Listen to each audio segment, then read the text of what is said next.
언제까지 부동산에 앉아서 커피 마시면서 상권 이야기 듣고 계실 거예요? 오늘 여러분의 시간 아껴드릴 팁 바로 공개하겠습니다. 상권 분석 어떻게 해야 될지 시작부터 막막하시죠? 뭐부터 해야 될지 몰라서 일단 부동산부터 달려가시나요? 좋다고 하니까 그냥 좋아 보이고 권리금 몇 천만 원 쓰는 것도 아깝지 않으신가요? 대부분 창업 준비하시는 분들이 그렇습니다. 요즘 어느 자리가 좋다더라, 어디가 좋다더라 하면 그 근처 부동산 무작정 가셔서 여기 상가 보러 왔는데요, 이렇게 시작하시는 분들 대부분입니다. 시작부터 쪽박 차는 길입니다. 상권 분석은 이것만 기억하시면 돼요. 인구 규모와 동선, 이 인구가 어떻게, 어디로, 왜 움직이는가를 파악하는 겁니다. 그것이 핵심입니다. 어느 동네에 상권이 활발하고 인구가 많다 하더라도 내 가게 앞으로 지나가지 않으면 끝입니다. 오픈하고 나서 그걸 아시면 더 아쉽죠. 권리금 내고 보증금 내고 이미 끝났습니다. 누군가를 원망하기엔 이미 너무 늦었죠. 자, 그럼 상권 파악의 기본 원칙 알려드립니다. 첫 번째, 모든 사람은 의식주가 기본이고 그 중에서도 더 중요한 것을 꼽자면 식과 주, 먹는 것과 사는 것 두 가지입니다. 두 번째, 첫 번째와 관련된 특정 목적지를 가는 길 중 빠르고 효율적인 것을 찾게 돼 있다. 세 번째, 이 길 중에 넓고 밝은 곳이 우선한다. 자, 끝났습니다. 쉽죠? 방금 말씀드린 건 기본 원칙입니다. 기본 중에 기본이에요. 이 원칙은 어딜 가서든 잊지 않으셔야 됩니다. 어느 부동산을 가건 어떤 지역, 어떤 상권에 가든 마찬가지입니다. 예외가 있는 상권이라면 모르겠지만 보통은 이 원칙에 기본합니다. 자, 그럼 이 원칙을 이용해서 어떻게 상권 분석을 시작하는지 바로 보여드리도록 하겠습니다. 네, 인터넷 창을 지금 들어왔고요. 뭘 해볼 거냐면, 자, 네이버 지도로 들어갑니다. 자, 딱 뜨죠. 자, 오늘 보여드릴 거는 정말 시작입니다. 첫 시작을 어떻게 해야 되나, 내가 어디를 가야 되나, 장사를 하고 싶다. 그럼 어딜 가시겠어요? 일일이 걸어서 대중교통으로, 차로 내비에다 찍어서 어딜 가시겠냐 이겁니다. 첫 목적지를 정하시는 법, 이런 거를 한번 보도록 하겠습니다. 첫 번째로 저희가 말씀드렸던 원칙이 뭐였냐, 주거지를 보셔라 라고 말씀을 드렸습니다. 이 아파트 단지가 내가 많은 동네라면 상관없는데 모르는 동네다, 그럼 이렇게만 봐서는 모른단 말이죠. 줌을 조금씩 당겨 봅니다. 조금씩 당기다 보면요, 자, 이런 식으로 세대수가 나타나게 됩니다. 상권의 배후 세대수가 어느 정도이다 라는 걸 판단을 하는 거죠. 자, 근데 특이한 게요, 이런 아파트 단지들이 있는 곳에는 반드시 근처에 상가가 아예 있습니다. 상가 건물들이 밀집해 있는 곳이 있거나, 자, 여기는 보면 아파트밖에 없어요. 그죠? 그럼 이 사람들은 어디 가서 놀고 어디 가서 먹고 하냐 이겁니다. 자, 보시면 이런 식으로 한번 크게 볼까요? 네, 아파트 단지, 배후 단지가 있으면 근처에 이렇게 근린 상가 자리 잡혀 있는 곳들이 있습니다. 그래서 이렇게 보시는 것도 방법이 되겠다. 그래서 이런 식으로 요즘 이제 신규 아파트 단지들 많잖아요. 그런 아파트 단지들 근처에는 이렇게 상가가 형성되어 있다.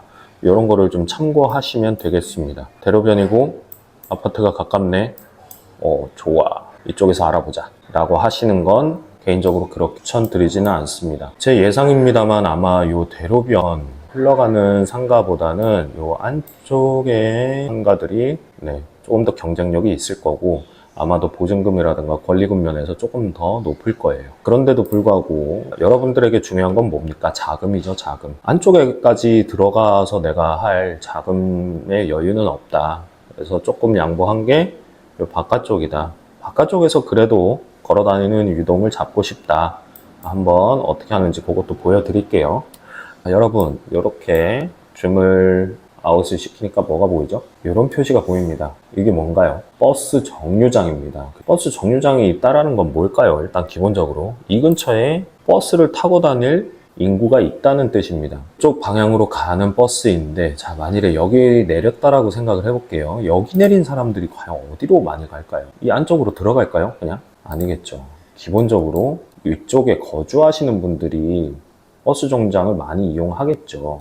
자, 그러면 동선이 어떻게 될까요? 자, 이쪽에서 내려서 일로 갈까요? 일로 갈까요? 아마도 이쪽 방향으로 올라갈 것이다. 왜? 여기 건널목이 여기 있으니까요. 그죠? 건널목이 있기 때문에 버스 내려서 건널목을 일로 건너서 이런 식으로 진입을 할 것이다. 자, 그럼 아파트 입구는 어떻게 돼 있죠? 지금? 건널목 바로 앞은 주차장 입구네요. 그럼 주차장 입구에서 조금 더 내려와야 도보로 이용할 수 있는 입구가 있습니다. 그래서 버스 여기서 내려서 건널목 건너서 이렇게 해서 진입을 하는 루트겠다. 자, 그렇게 따지면요, 요 라인, 버스 정류장에서 건널목 가는 방면에 있는 요 상가, 그리고 역방향에 있는 요 상가, 어디를 선택하셔야 될까요? 당연히 동선에 껴있는 상가를 선택을 하셔야 됩니다. 상대적으로 요 라인은 조금 유동이 약할 수 있다. 그리고 한 가지 더 보여드리는 게 코너 자리입니다, 여러분. 코너 상가예요. 그리고 여기도 코너 상가입니다. 그런데 여기도 코너고 여기도 코너다. 그럼 어디 들어가야 된다? 당연히 여기로 들어가야 된다. 그리고 부동산이나 건물주도 그런 이야기를 할 거예요. 여기는 코너기 때문에 더 비싸요. 그런 말 들을 필요 있다 없다? 없다. 여기 내려가지고 이렇게까지 건너갈 이유는 없어요. 왜? 건널목 하나, 두 개 건너서 이렇게 또 올라와야 되는 상황이라는 거죠. 효율적이지가 않아요. 불편합니다. 아까 원칙 중에 하나가 뭐였죠? 효율적이고 편한 길을 찾는다 였습니다.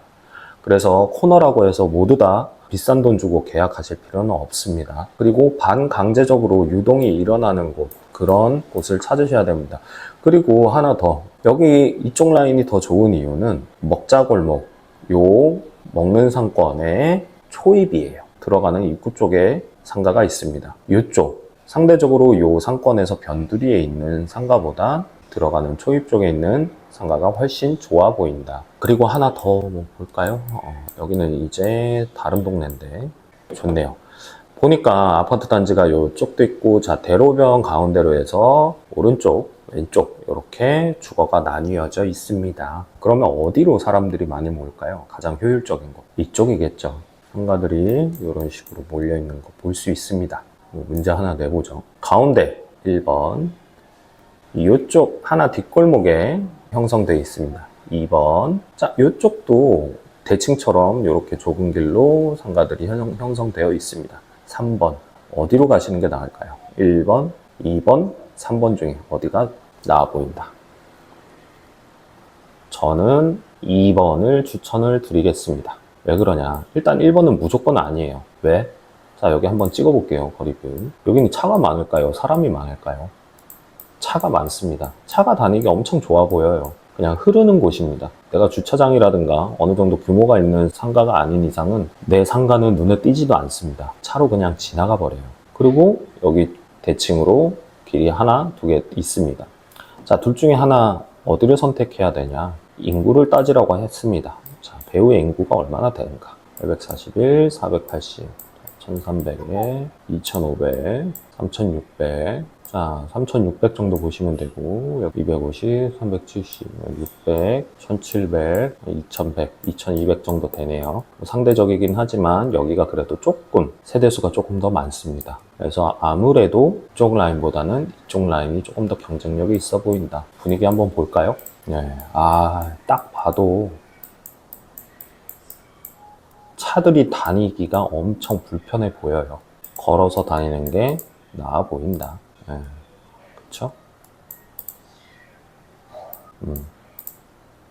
그래서 이쪽 라인이 오히려 저는 괜찮아 보인다.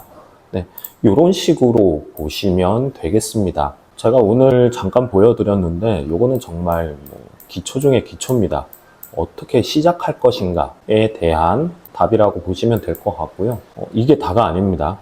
이거는 어디까지 말씀드립니다만 시작입니다. 시작. 대략적인 목적지를 내가 어디로 삼을 것인가, 여러분의 발품과 차량의 연료비를 조금이라도 아껴드릴 수 있을 만한 그런 팁이라고 생각하시면 될 것 같습니다.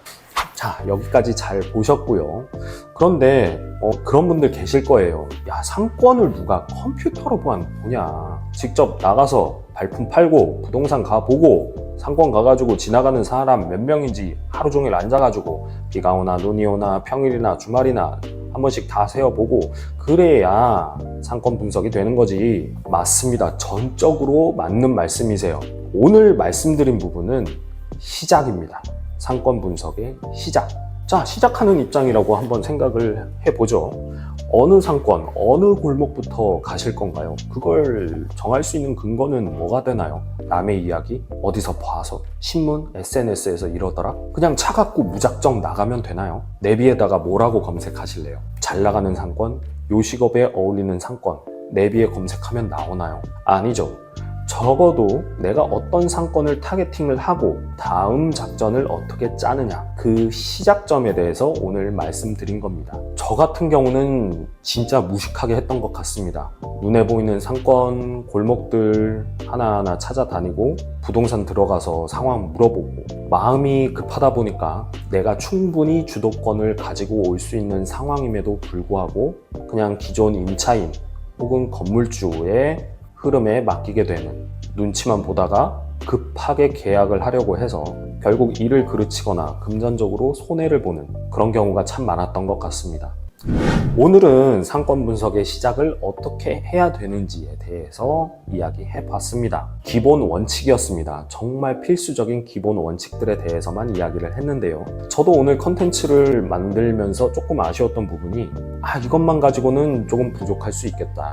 정말 이건 시작점에 관한 이야기구나. 이런 생각이 많이 들어서요. 다음 컨텐츠에서는 구체적으로 상권을 데이터, 수치로 함께 어떻게 봐야 되는지, 그것을 보여주는 도구는 어떤 게 있고 어떻게 사용해야 되는지에 대해서 살펴보려고 합니다. 또 내가 점포를 정하기까지 어떤 또 추가적인 팁들이 있는지 소개해드리는 시간 갖도록 하겠습니다. 이런 정보들 궁금하시면 어떻게 해야 될까요? 좋아요, 구독 하셔서 다음 컨텐츠까지 잘 챙겨가시기 바라겠습니다. 그럼 여기까지 시청해주셔서 감사하고요. 다음 컨텐츠에서 뵙도록 하겠습니다.